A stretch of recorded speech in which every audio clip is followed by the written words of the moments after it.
So here's the thing. I couldn't resist that one.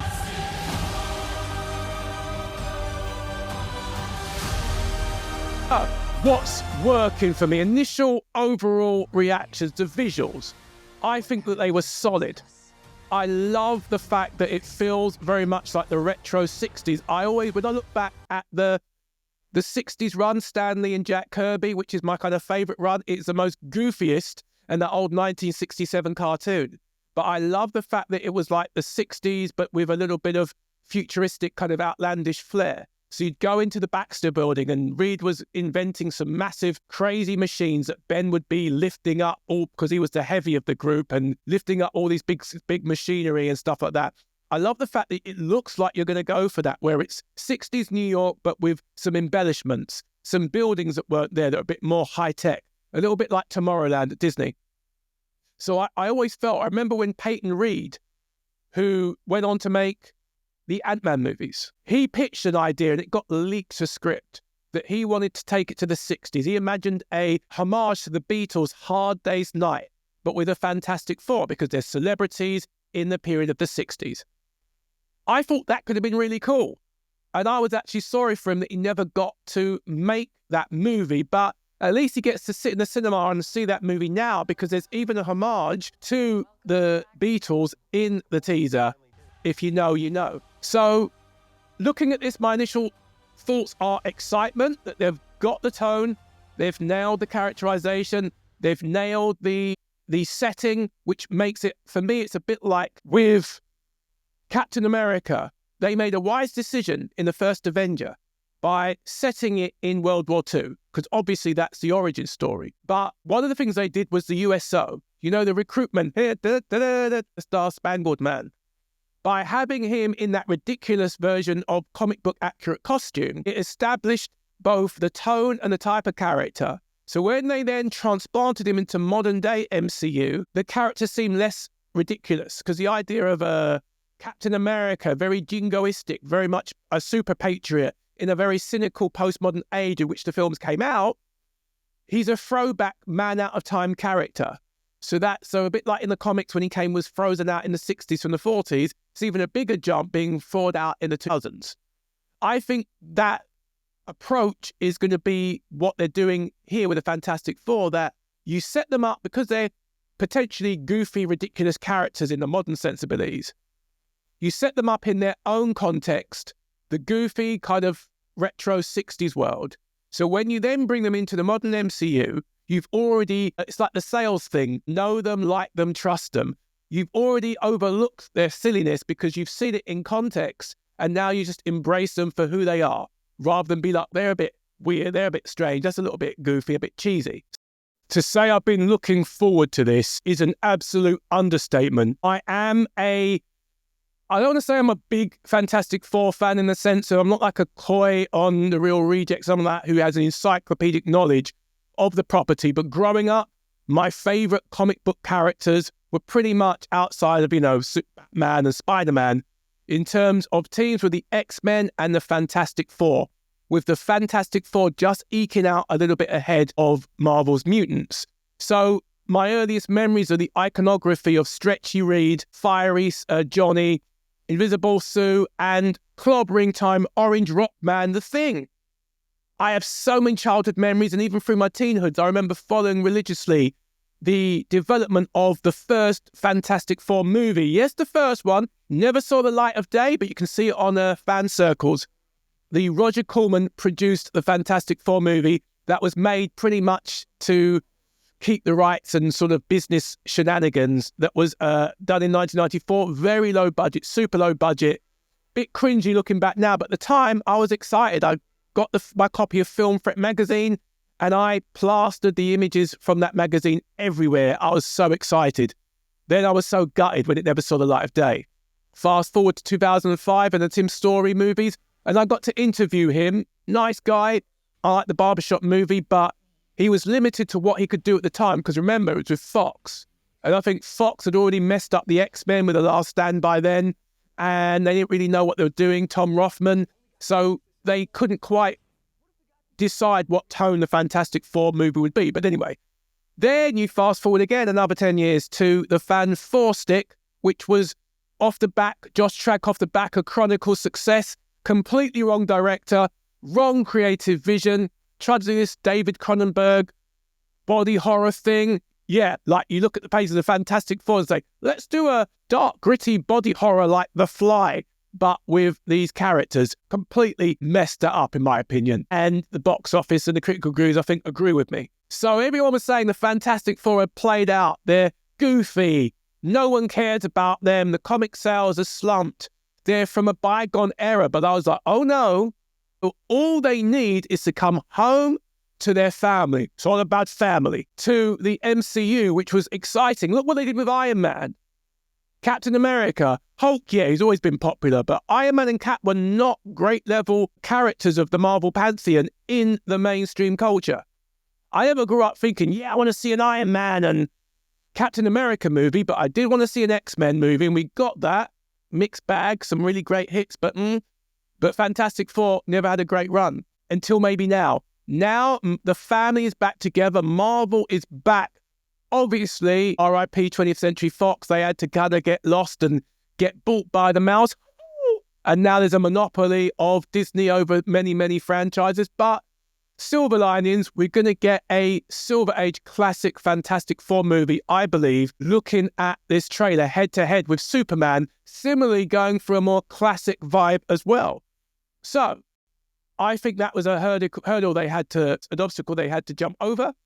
I think this movie, if anything, really gives you a true taste of them in the right setting. So I think they've nailed that. But let's be real. Marvel's track record lately, the MCU has not been, incoming pun, exactly fantastic. And I think post-Endgame, they've struggled. They've been a bit of a up and down mixed bag to really get content that gets all of the fandom excited. It's been mixed, to say the least.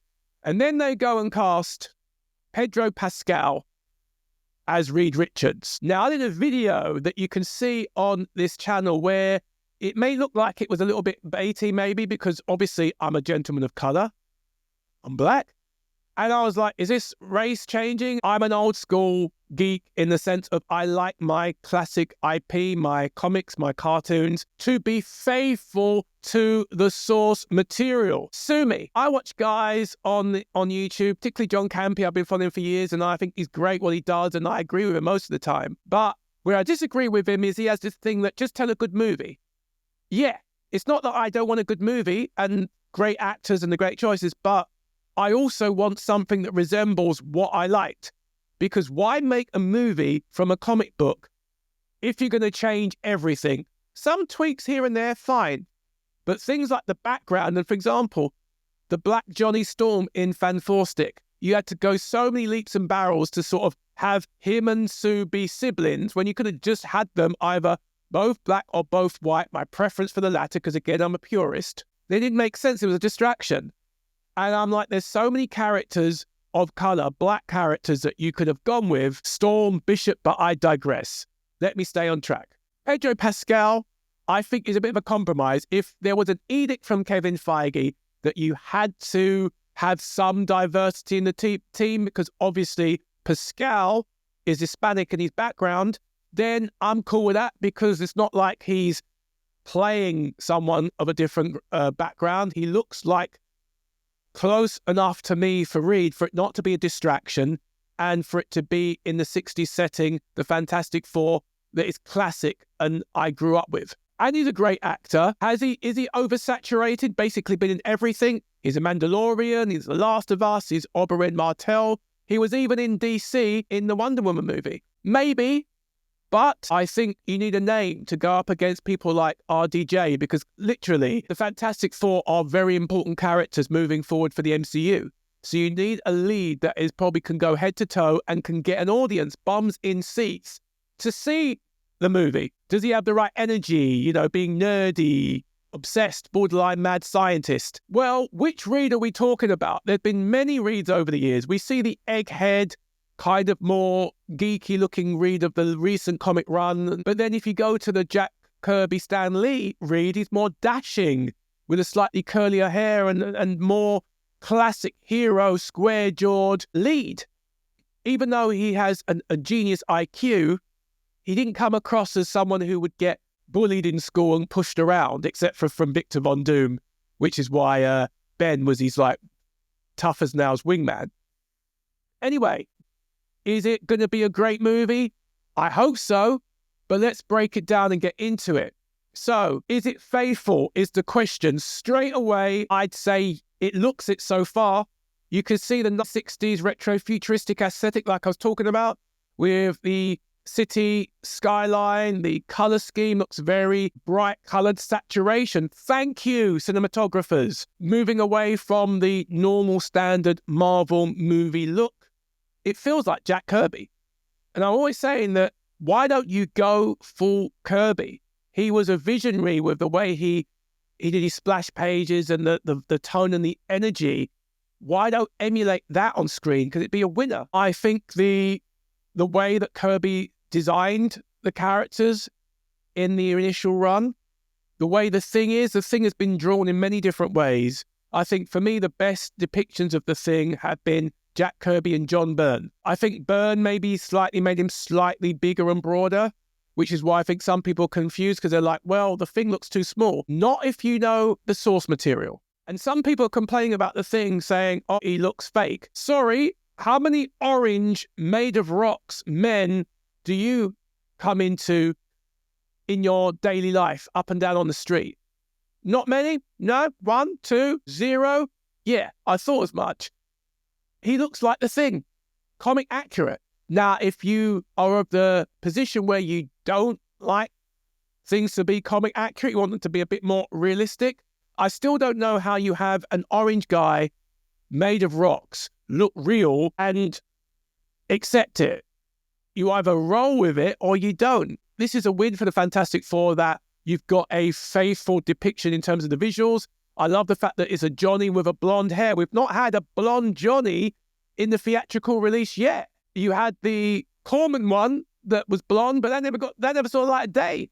The fact that you've got Vanessa Kirby, who's a really strong actress, she is stunning and looks very much like the age difference between Reed and Sue is, in the comics, it's a little bit iffy, but it balances right on screen. And the voice of the Thing, Eben Moss-Bacharach, at first it jarred me because I'm expecting that it's clobbering time deep voice. It's a little bit, but the more I listened to it, the more it grew on me.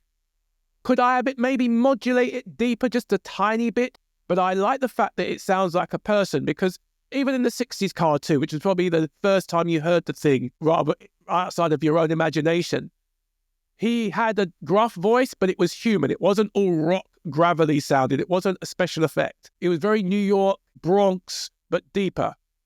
Just make him slightly deeper, but I love the New York vibe. I haven't seen The Bear, so everyone's saying cousin. And maybe it's a good thing that I haven't seen The Bear, because I'm not comparing it to something else the actor's been in, which I think is often the problem, is comparison. So, tone and characterization, we're not getting the grim, gritty, realistic body horror science fiction of the 2015 disaster. Few. But neither are we getting the campy, comedic, early 2000s, sort of very slick 20th Century Fox generic superhero fare either. And again, I don't hate those movies, but there's a lot of problems. This feels not only faithful and true, but epic. This feels like a movie.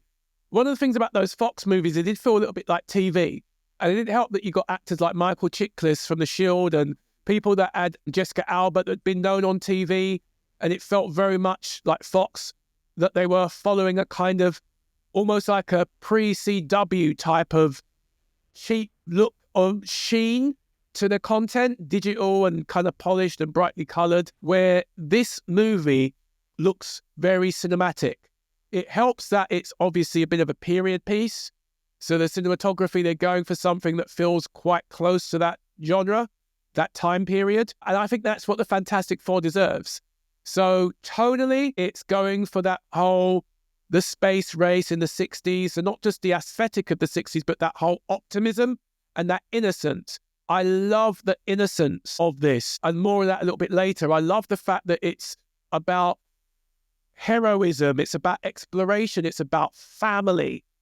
Things that seem a little bit old-fashioned, and which is why leaning into the time period makes sense, because some of those values are so old school now, I wish they were new school. So in terms of characterization, little nuggets here. Remember, this is a teaser trailer. I love the little short scene with Sue and Ben. They had a really sweet relationship in the comics, where Sue was one of the few people that could get through to Ben, especially when he was in a moody temperament and he was going through some stuff. In fact, the early issues, there was a bit of a love rivalry that Ben had a secret crush on Sue. I hope and sure they're doing that in this movie. But the fact that Sue has great affection and understanding for Ben, you can see in this short snippet of the two of them having a heart-to-heart late at night, I think is cool. Obviously, the chemistry between Reed and Sue is important. In this movie, it was an awkward relationship where Sue was a bit of a girl boss and Reed was a dweeb. And I didn't like that. It was almost like that typical, well, he's the nerd and he's got the hot girlfriend or wants to be with a hot girl, so they have to figure it out. They're two adults that are into each other by the looks of it, and there's a sort of a mutual respect there kind of thing. And that is Reed and Sue. Reed isn't some deadbeat dweeb. He is a serious and very heroic leader. And obviously him in the famous trench coat, looking at a TV screen, seeing his old face. I'm thinking of this monster, a classic Stanley and Kirby run. He always had issues with how he looked, and I think having that return in this movie, they did touch on that with Michael Chiklis in the Tim Story movies, but they'll really lean into this one. So far, it looks like the humor of the thing, clapping Herbie. Love that. Love Johnny being, you got two shots of Johnny that shows some character, maybe three. The one where Sue is describing the team and the fact that they had certain issues before going into space is him on a chair looking like he's goofing around in a spacesuit. And he's like, hey, him jumping off the balcony impulsively, flaming on into the sky, and him, which looks like it's part of the same sequence, touching space. It looks like running out of oxygen and coming down with a look on his face like, oh, wow, I've run out of fire. I'm not on fire no more. That's Johnny. Impetuous. Chris Evans did a great job as Johnny in the original movies in terms of being funny. I liked him in the role, but I don't think he was quintessentially Johnny. But what was quintessentially Johnny was his back and forth with Ben, the Thing. We haven't seen that in the teaser. Those two characters interact. I really hope they have a back and forth, that they nail that, because that was one of the few highlights of the Tim Story movies. Now, the elephant in the room, back to Pedro Pascal. Looking at him, the only thing that jars a little bit is the moustache. Is like the opposite situation of the DC Batman, the Justice League movie, where obviously Henry Cavill had a moustache for Mission Impossible. They had to digitally remove it for the first version of Justice League, which was awful. And you could just see this very dodgy lip in many sequences. Now you have Pedro Pascal with a moustache, and the character traditionally doesn't have one. So it's going to get some getting used to. But other than that, I think he's channeling the sort of sophisticated 60s man well enough. Again, you've got John Krasinski in the role, in the little cameo role in Doctor Strange. I thought that was all right. I've never got this whole John Krasinski is the only one who can play Reed Richards. I was like, yeah, but again, which Reed Richards? With casting, it's about chemistry. Their chemistry off screen, when they like the promo launch and Comic-Con, they look like they really like each other. They look close and bonded. So if that's the chemistry you have off screen, hopefully that chemistry is there on screen and you feel like they are a family. You feel like they are the Fantastic Four. Now, cinematography and score. I've mentioned it multiple times. One of the things I really like is the cinematography.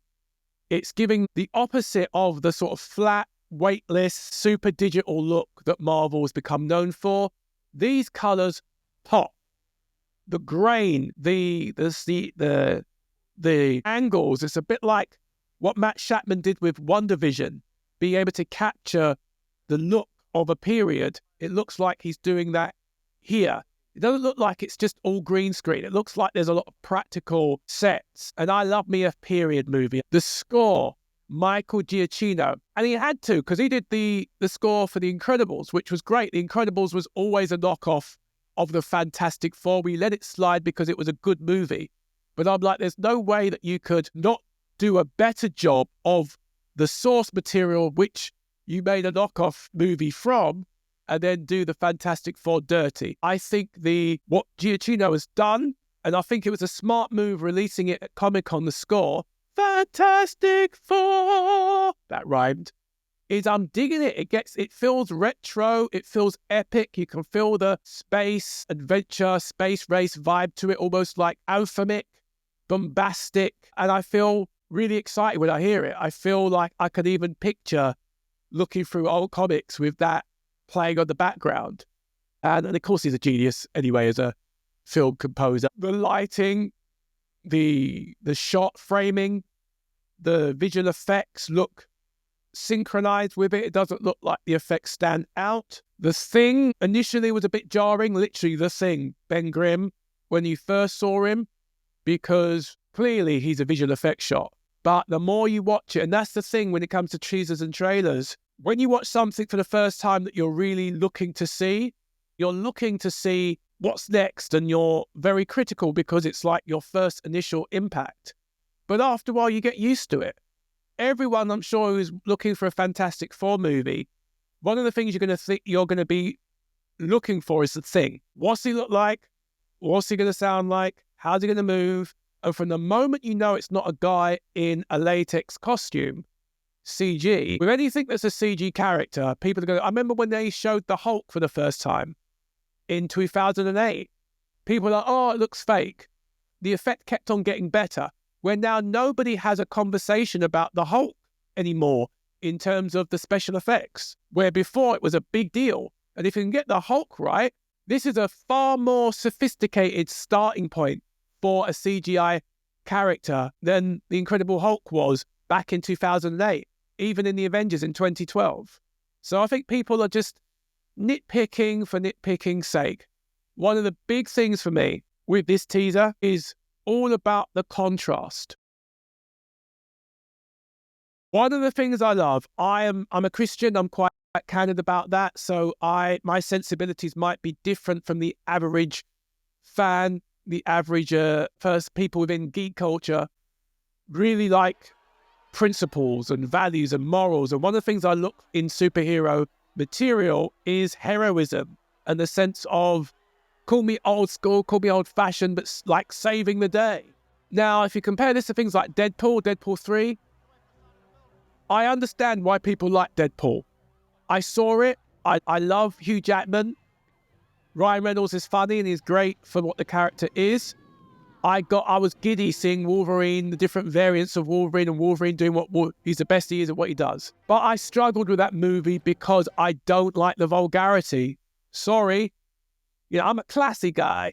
I didn't like all the sweary language. I don't think that's clever. It's like a teenager. Oh, your first swear word. Don't like the bad language, the cussing too much, the sex jokes. The extreme violence. You're like, well, don't go and see a Deadpool movie. Well, I had to because it's an MCU film now, isn't it? So I had to see what's going down. You couldn't get more opposite to Deadpool than something like the Fantastic Four. And for some fans, they want the gritty.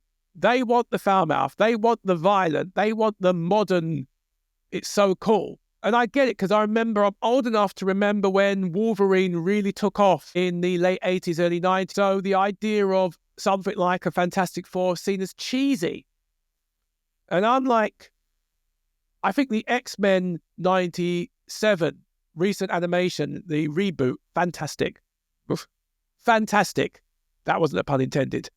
It felt true to the era, some of the innocence, and they were telling some interesting stories back in the 90s with that cartoon. But it was, at the same time, they made it a bit more adult. And I think my take on the Fantastic Four and the new Superman trailer is it's refreshing that you're going back to the silver age of comics. You're going back to things being a bit more family-friendly, a bit more aspirational, and you're leaving behind the anti-hero. You can still do the anti-hero, but just also do the hero as well. It's a big universe, a Marvel universe. I hope there's more MCU movies that play in that with that balance. Let Deadpool be chaotic and anarchic and break the fourth wall, wink to the camera.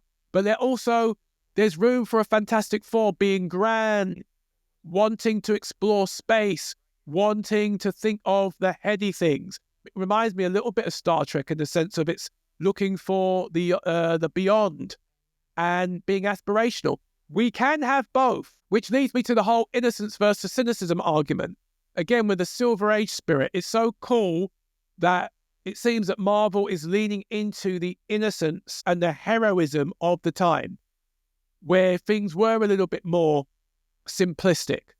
I have a feeling that the FF are going to have a public face in the movie and then behind closed doors. I think the public face could be probably seen in Reed and Sue showing this random guy around the Baxter building and saying, we have dinner at 7 o'clock every Sunday. Maybe when they're behind closed doors, they're a bit more what we relate to, modern, a bit more complex, a bit more greyish. I hope not. I hope it's not a facade they're putting on. I hope they really are wholesome and they really are a bit naive and innocent in that way. Because again, you contrast that with Deadpool and Wolverine, who don't give an F in their own language and are probably closer to what the modern world is, but that's not necessarily a good thing. I remember when Spider-Man came out in 2002, it was obviously post-September 11th. People loved the idea of old-fashioned superhero. I think that's why that movie was so popular. So the challenge is, I think, for both Superman, but particularly for the Fantastic Four, can a modern audience embrace something that isn't cynical or nihilistic? It has what we call a bit apple pie optimism. Or are we too far gone as a culture, as a pop culture, to appreciate stories that are earnest and heroic without irony, without poking fun? Like, remember Captain America? I get that reference. Part of the joke in the Avengers was Tony Stark ridiculing him because he was old-fashioned, where he says, watch the language, and it's like, sorry, Dad, sorry, Grandpa, which was very funny. But I think that's kind of the thing of, can we embrace that more old-school sensibility? Both Superman and Fantastic Four trailers, teasers have given me hope, and their record-breaking viewing figures for these trailer-stroke teasers proves that. For Fantastic Four, over 200 million views of the trailer. Yet there are pockets of the internet saying, no one wants to watch this, and Fantastic Four sucks. Well, obviously, there's a large amount of people that watch the teaser, so I figure a lot of people are going to watch the movie, even if they're going to rage hate. Oh, I'm going to go see the Fantastic Four, it looks awful. They'll still go and pay money to see it. And that's what counts in box office, folks. So let's address the online chatter, the elephants in the room. I see some people already dismissing this movie before they've even really seen it, based on just a few seconds of a teaser, which is meant to give you just a little bit of a vibe before the inevitable full story beat trailer comes out. They're dismissing it. Some on X dismissing it because they're stuck on the 2000 movies, and some people are seriously saying, oh wow, putting pictures of those older movies and saying, this is the true Fantastic Four, or this is how to do it, or look how this is better and it's like 15 years older than plus what we're getting here in 2025. And I get it. It's what you grow up with. I get it as a Star Wars fan. I'm a fan of the original trilogy, and I struggle with the prequels. I couldn't stand them for years, and I grew to have some tolerance of them. I get it. There are people who swear The Phantom Menace is a superior movie to The Empire Strikes Back. I know, right? I know. If you were a little kid when that movie came out, you'd think it was the best movie ever too, and then you grow up and you have nostalgia goggles. I get it. But you can't honestly look at those Fantastic Four movies as a fan of the Fantastic Four source material and say that was more faithful to it than what you got with what you look like you're getting with this new movie. But again, it's subjective. Categorically, I had a back and forth with someone. It was a pleasant one, actually. If your introduction to the FF was through those movies, then you're going to see things like the Thing in this teaser and be like, it looks weird, or why is it in the 60s? Because your reference point. Some people don't realize that the Thing isn't just a walking giant slab of muscle.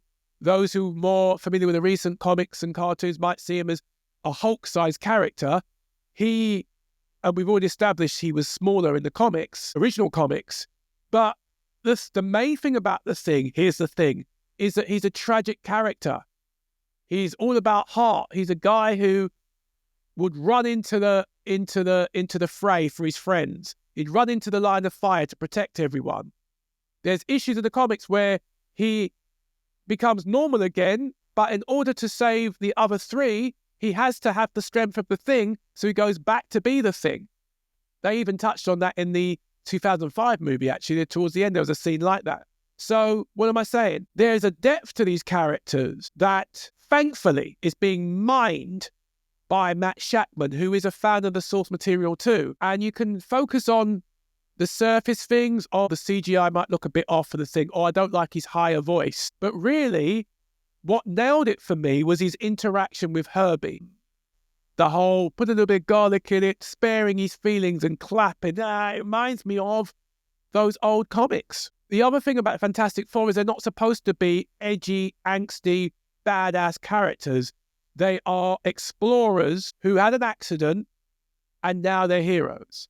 And I think one of the important things as well with the FF is that the concept that Reed is guilt-ridden because he messed up their lives. You see it in the teaser with his conversation with Sue, and she's trying to reassure him that he does all of what he does. I'm not the first person to say this. There are many others saying the same thing, but it's just an observation that needs to be said. A lot of what the Fantastic Four are doing is a facade, a genuine one, an earnest one, not a facade, but a front to make them acceptable to a public and not be lab rats, particularly Ben. So it's his way of compensating for, I think, messing up their life. Again, particularly Ben. And I'm glad that the teaser, however brief, touches on that. That the whole, them being on TV at the end, dressed in their suits, and them being on documentaries about their storyline, yada, yada, them showing a guy around the Baxter building to show how normal they are, I think is a very important story beat. And I think you saw a lot of that in Shackman's WandaVision, where the reality of this sort of 50s, 60s, 70s sitcom was the facade and what was really going on. I think he's the man for the job. But yeah, it's just a teaser. If you're already hating on this, I think you're either really anti-Marvel MCU by now, and I can understand you're jaded. They have not put out some great stuff recently. It's not really where they were back in a few years ago in terms of that they reached the zenith with the Avengers saga. But if you're hating on this, I think you're just hating for hating. Or you don't like the Fantastic Four. And if you don't like the Fantastic Four, fine. You know, the world will continue. But if you are a fan of the Fantastic Four, but you don't like this, or you're so against it, or nitpicking, I'm a bit confused. This film could be rubbish. It really could be. But I don't think that that is categorically the conclusion that you can logically come to based off of this teaser. I think it did just enough to say, this is the setting, these are the characters, this is some of the themes that I think it cleverly expressed in terms of it's a family at the center. And here comes Galactus at the end, which wasn't a cloud. I'm so grateful that you've got an authentic Galactus, comic accurate and everything. Just want to see what his face looks like now. So, yeah, that's my thoughts on the Fantastic Four teaser. I am sufficiently teased. I'm pretty excited about how it's going to turn out. It could, again, be a train wreck, but so far, every decision they've made has got me excited and happy. So we'll take it from there. But what do you think? Do you think I'm rambling and talking nonsense? Do you agree with me? Do you think this is an abomination that makes the 2005, 7, and even 15 movies look like Oscar classics compared to this dreck? Or are you somewhere in the middle? Let me know in the comments below. And to coin Stan Lee's famous phrase, Excelsior! Let's see what happens.